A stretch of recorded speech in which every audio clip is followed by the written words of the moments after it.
Hello everybody, welcome back to Mining Modern. I'm Corbin Hostler and this is Mono White Humans. This deck's pretty sweet. It takes the best parts of the Humans deck but puts it all in white. Now we've mulled down to 6 cards here and we have, I think I'm going to keep this. It's iffy obviously, but we have 2 1-drops. We're on the draw, we have a Scry, and we can play all but 1 card in our hand. Now we'll see, it could go bad obviously. Our opponent's mulliganing as well. But yeah, this deck is pretty sweet. It's got nice ones like Champion of the Parish, of course, as you know, it's good. It's got the Champion of the Parish, Thalia's Lieutenant core, like most human decks, but it also has some nice stuff like Kithian. It's very aggressive. We have a Handwear Militia Captain. We have all the Thalias. We have Thalia Heretic Cathar. We even have, this is my favorite lord in the deck, Field Marshal. It gives your other soldiers +1/+1 and first strike. It's a 2/2 for 3 mana. But it turns out that basically everything in this deck is a human soldier. Check it out. So that's how it works. So it actually just functions as another lord for this deck, and this deck can attack quickly. It can kill people on turn 4. It can be very aggressive while having some disruption in the form of the Thalias, and Brave the Elements is pretty good, and it's got it's just got a lot of powerful cards in it to back up its really aggressive starts. All right, good, perfect. We keep that Cavern of Souls on top. Ooh, pretty. Foil Wooded Foothills, okay. Alright, so my opponent is going fetch Sacred Foundry, so I assume we're up against Burn here. Yeah, there's the Goblin Guide. Okay, look at that value. Sweet, sweet value. Alright, so I think that I just want to play the Kithian here and just trade with the Goblin Guide. Both people mulliganed, so if we just kind of stall the board out, and obviously we have gas in our hand now, and we kind of unmulliganed thanks to the Goblin Guide giving us a land. So if we just keep our life total as high as possible, we seem like we're pretty set up for the long game here. Sure, Lightning Bolt down our Kithian. But we presented the trade, if nothing else. Okay, so in this situation now, yeah, I'm going to stay on track here. I understand that, we're not getting value out of our Champion of the Parish. But this is fine. It's not the end of the world. The Champion of the Parish would have got lightning bolted anyways. We at least gave the opportunity for our opponent to, not have the removal and us to trade. So now we'll trade off the Militia Captain with one of these Goblin Guides. Wow, our opponent giving us all the land here. Very generous. And there we go. Okay, so now we will just play this Thalia. Heretic Cathar. Great. So we have now a first striker with 3 power to block the Goblin Guide. I guess they had the basics, so we don't get to slow their mana production as I would have liked. But all right, there's a Helix on the Thalia. Okay. We're getting there though. We're making progress. All right. So I have 3 white mana. So now I want to go Champion of the Parish and Emiran Crusader.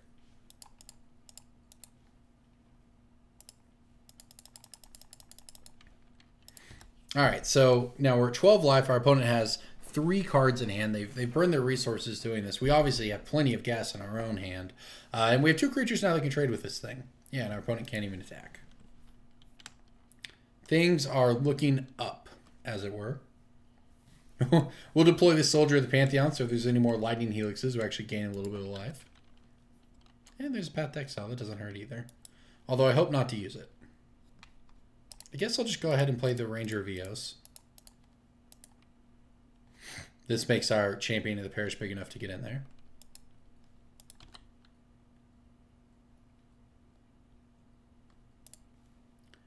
And we can go get all kinds of 1-drops out of this deck.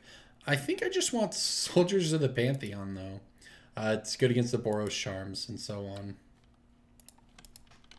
Now, I'm not going to play them because I don't want to take damage off the Horizon Canopy. Sticking with the plan of just not taking damage. We still have, a creature to trade with the Goblin Guide. And then next turn we play 3 we play 3 Soldier of the Pantheons. Although I guess we do have the Brave the Elements up here if we need it. Oh, there it is. That's what the Soldier of the Pantheons are for. All right, we're down to 8.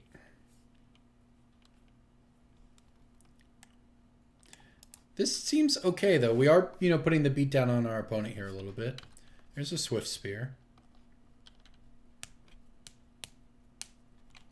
So Lava Spike down to 5.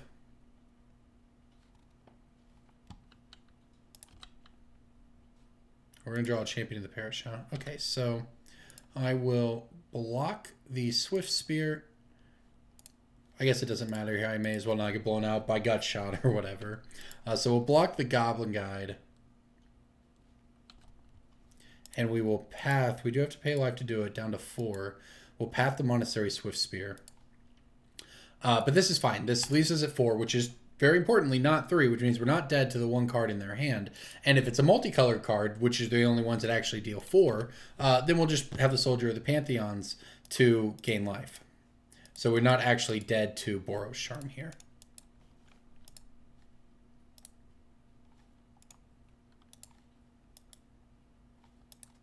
Also, we get to get in for 10, so that's not bad.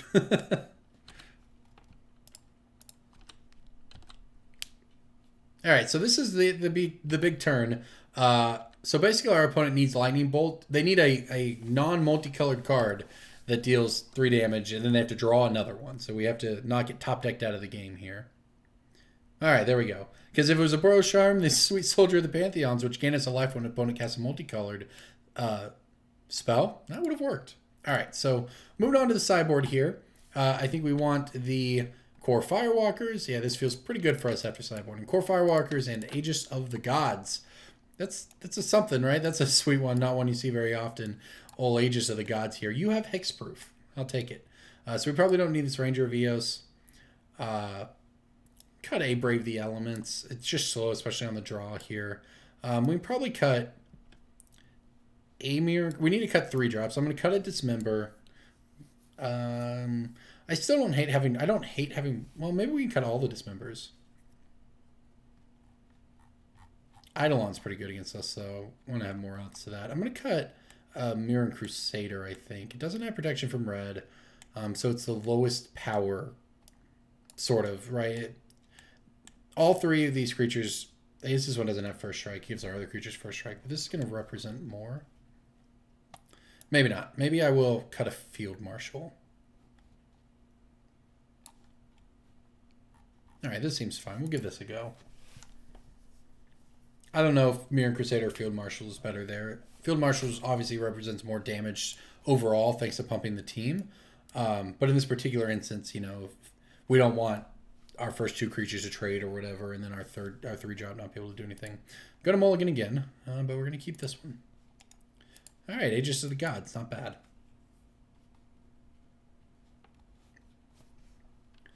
All right, here comes the Swift Spear. Bring it on in. I'm just going to play the Thraben Inspector to chump block.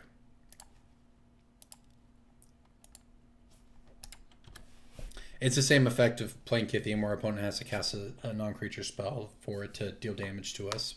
And we're not going to trade with it, not going to be able to trade with it when that happens regardless, so we may as well just chump block and save ourselves some damage.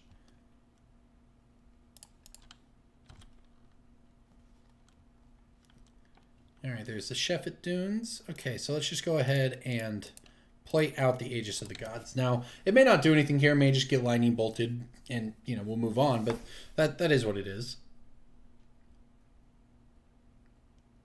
It does make it awkward, right? If our opponent has, you know, non-lightning bolts, if they have all Lava Spikes or Boros Charms or whatever, not being able to, to trigger them on a, say, a Swift Spear with those is pretty good. Well, I guess he could. It just wouldn't be the mode you want with Boros Charm. I guess we're probably just going to get Lightning Helix. Yep. All right, fair enough. All right, that's a pretty good one, though. Okay, Thalia in there. Wish this had been our if we're on the play and we have the Thalia and then our opponent goes Scalding Tarn, that's pretty rough for them. And look at that, got him. Can't put that one into play untapped. All right, so we'll obviously go for the block here. And if they double spell, then we're preventing damage anyways. Searing Blade is pretty good, though. All right, yeah, we're down to 9. Our opponent still has 3 cards. There's only so much you can do.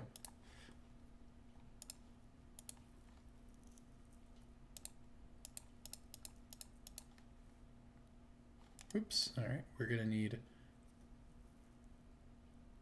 Oh, no. I need 3 mana white. I need 3 white mana to do it this way. All right. Maybe we don't do that. Maybe I just play Kythian. Is it worth taking one?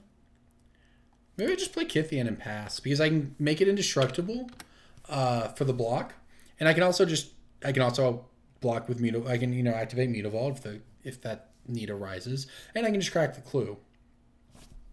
And it doesn't feel great here, but our opponent's had a good hand, very good hand.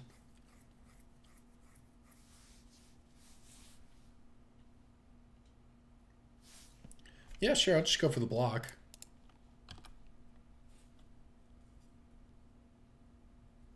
Yeah, our opponent will cast a spell. Skull crack us, sure. And we'll make our Kythian indestructible. Alright, we're down to 6. I think we're probably going to die to burn here, but Kythian survived.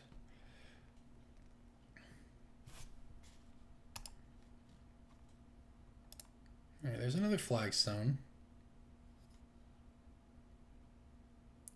Well, that was kind of dumb. I meant to do that post-combat. Oops. Oh well. Meant to do that. I spaced out there for a minute. It's going to be okay. Alright. This is the legendary permanent I wanted to play, by the way. Just... That was pretty silly. Just click the wrong legendary permanent in my hand. Alright, whatever. Okay, so we'll go get a land here. Go get a plains. Comes into play tapped. And we will play... It actually costs us because now I can't pop this stupid clue.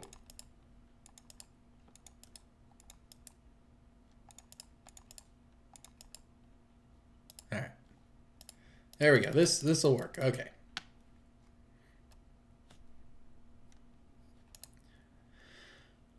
I guess I don't attack. We basically need our opponent to have nothing. We're going to double burn anyways. We need to be able to block here. It seems unlikely we're going to be able to pull this game out, but we'll see. Eidolon pretty good against us.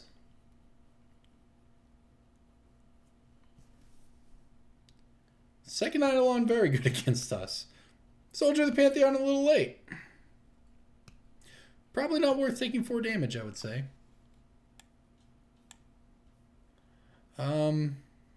I guess I may as well fire up the Mutavault. Get on in there with the team. Right? What happens here if we do this? We get a flip Kythian. Make one of them attack. So, this isn't very good, is it?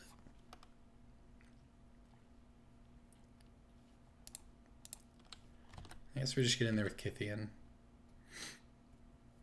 Yeah, I would say this is pretty bad all around here. Don't think we have a lot of ways to win.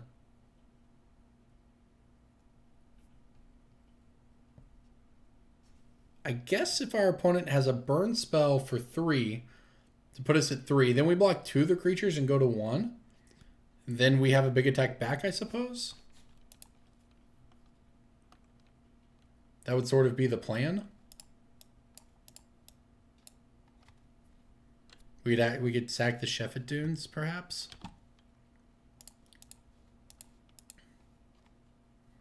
Is this attack better? Is this block better?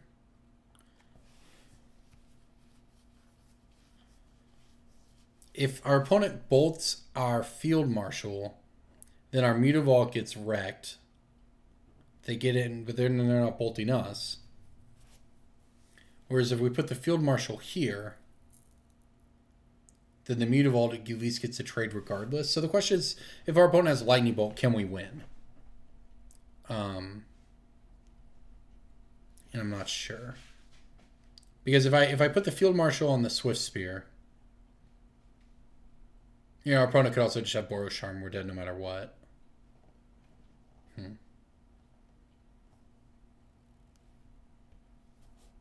I think we can't beat Boros Charm no matter what. Can we beat Lightning Bolt on Field Marshal? That would mean that they would have 2 Eidolons. We would not have a Mutavault. We would be at 5. They'd be at 11. We could attack in for a little. I don't think that's good.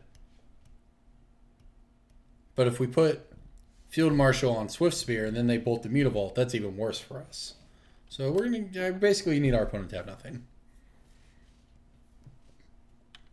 Is this just going to happen? Okay. All right, I guess. I mean, our opponent's just going to for us here, I think, with Boros Charm. The Lava Spike puts us at 1. That's not dead.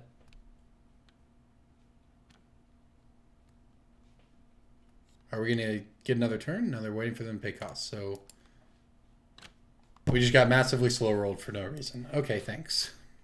Come on, people. Magic Online etiquette. All right. Fair enough. Okay. I understand why they had to do it. They only had the Searing Blaze for 1, but Lava Spike pre-combat. I guess it doesn't matter with what we do there. Okay, so don't think we want to change anything here. Now we're going to be on the play, though. Feels pretty good. Hopefully get a Core Firewalker out. Nearly impossible for our opponent to beat. Would the Kythian play have changed things? It might have. I could have played that Kythian post-combat, had another blocker. Certainly was not a good misclick for us. Okay. I'm going to keep this. Oh, man. I want to keep it just because Champion of the Parish and like this hand is insane if it draws a land. Probably can't lose if it draws. It's not going to lose if it draws a land, but we're not going to win if we don't. So I guess I'm going to mulligan. Same hand, but worse. Can't keep this one. Okay, well, at least if we're going to end somewhere, we end on a Firewalker. Firewalker that will not get pumped by these, but because it is a core soldier, but at least it's a turn 2 Firewalker, and if you're going to mold a 5, that's where you want to be. Yeah, here comes the Goblin Guide. Draw us a land. Unmulligan us, please. No such luck. Okay. I actually have to name Soldier here. Well, otherwise, we could not cast this. Okay, so we'll Soldier, play the Firewalker, and hopefully just ride it to victory. I mean, Firewalker is very difficult for Burn to beat. If we block and they Skullcrack us, then I guess our Firewalker would die. So that would be bad.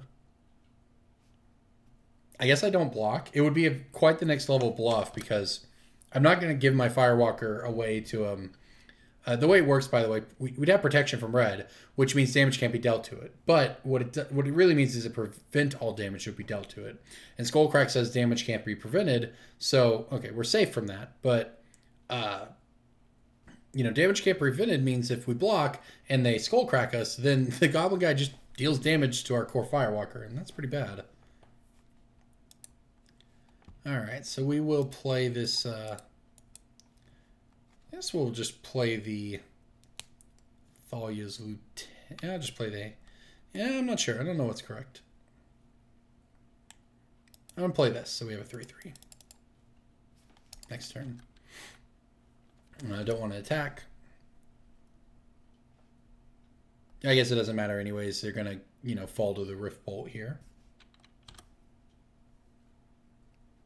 But we're going to gain some life back at least. Opponent might decide to go to our face. I don't think I'd recommend that, but...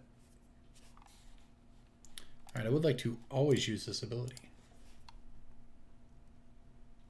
Oh yeah, they're going face. So I think that's good for us. It's pretty hard to power through a core Firewalker, to be honest, so... It's certainly possible, you know, you could just have a million lightning bolts and do it, but it is pretty rough. Especially when your creatures are going to be blanked by the Firewalker as well.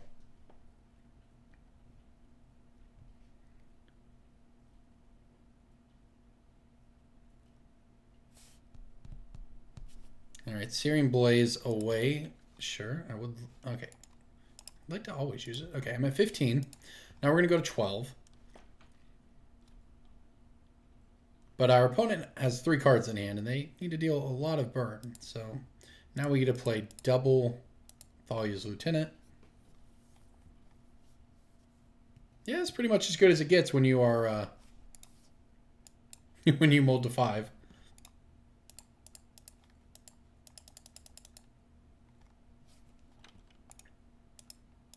Okay, so there we go. If all these lieutenants are big, we can start attacking with them next turn. We have 1/3/3 and 1/2/2. Or I guess that's not true. We have 1/3/3. All right, so any human we draw is going to be very good for us. Soldier of the Pantheon is good for us. The Core Firewalker is good for us. Aegis guy is good for us. All right, well. Down to 10. Yeah, you can see just how much of an uphill battle it is when you are trying to burn out a player with Core Firewalker. All right, there's a Kithian. That's pretty nice as well. We can even get the old damage prevention going here with it. Wow, what did I just do? Did I just exit?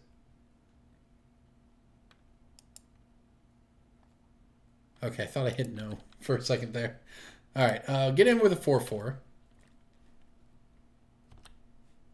All right, I think things are looking good here. This is how you went on a multi-5. You just ride Core Firewalker to victory. All right, so we want to avoid multicolored spells because those do 4 damage. All right, land from our opponent's good for us.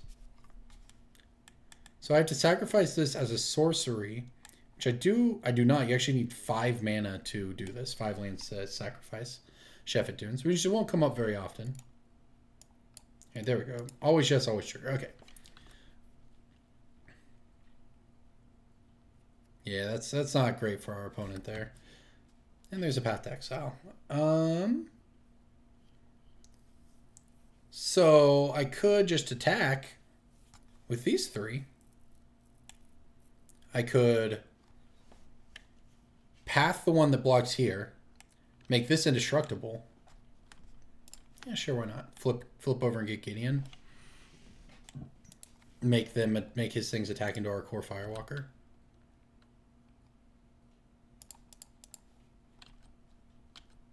If they go for a double block, no biggie.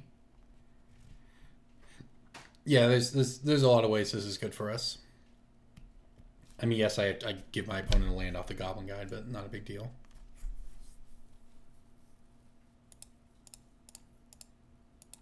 All right, we'll make Kithian indestructible. That resolved. And we will path this Goblin Guide, so all of our creatures should survive here. We get in for 4 damage. And wait, we get to take this Goblin Guide out. And we get to make a Gideon. So I can make something indestructible. I can make Gideon a creature. All right, so we're going to untap this guy, make him indestructible. All right, so we have lethal next turn. We make Gideon into a 4/4 and swing for a billion. All right, well, that was close. It's a good thing I mean, that's why we play Core Firewalker. It's very nearly a free win. All right, that was close. All right, good game. Good match, Burn. That was good. Thank you. Game 2 was a little rough for us. We got burned out pretty hard there in the slowest way possible. But yeah, it made sense why they did it, why they waited, why they slow rolled it. There wasn't an easier way to go about it, I think. But either way, that was a good match. That was a good match. Mono White Humans taking it down. Thank you for watching.